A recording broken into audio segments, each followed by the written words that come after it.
Hi guys, Chris from Rope Skills 101. Today I'd like to show you some different ways of packing your rope into a backpack and basically in preparation for abseiling out of the bag, as it's called.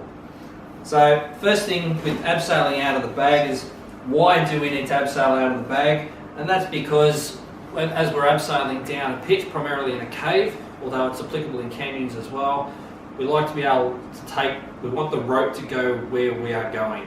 If we throw the rope down the pitch, it may not actually end up going where we want it to go.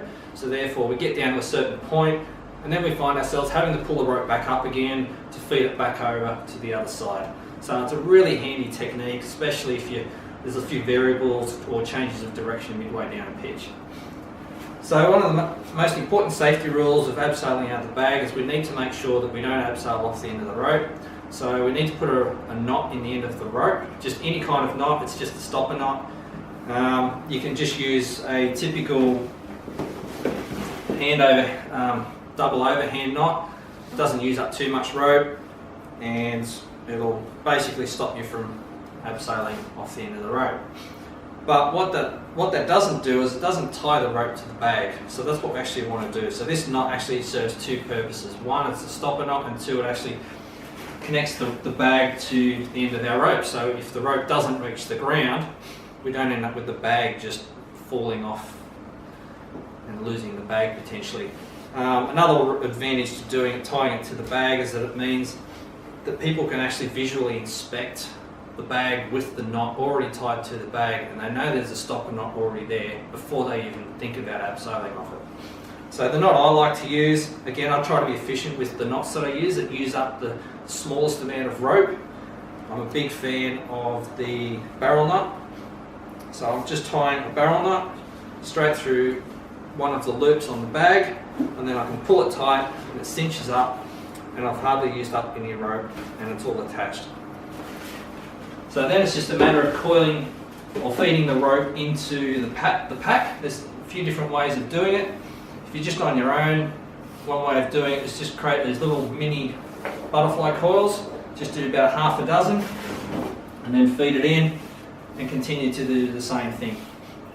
Reasonably quick, very efficient, and at the end of the day it's going to achieve what we want it to do, and that's for the rope to come out of the bag cleanly as we're abseiling down a pitch. The next way of doing it is where we just feed the rope in like this.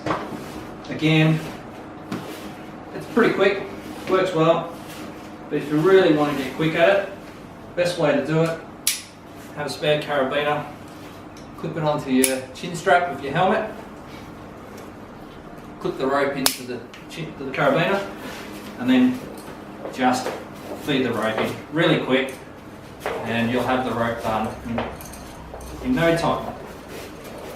So as you're feeding the rope, just push it down to the bottom. You can see I'm getting a few little twists here, it can be a bit annoying. Just keep pushing the rope down. If you don't push it down, you'll notice that it'll fill the pack up in no time.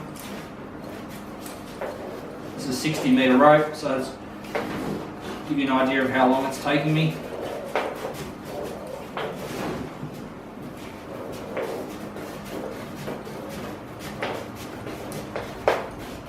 Really handy having someone to help hold the bag open. My trusty assistant Mark. So when you get towards the end of the rope, always a good idea just to tie any kind of knot in the end that you can clip into. And it means that when you throw that into the pack, you can find the end of the rope really quickly and easily. And that's it. Thank you very much.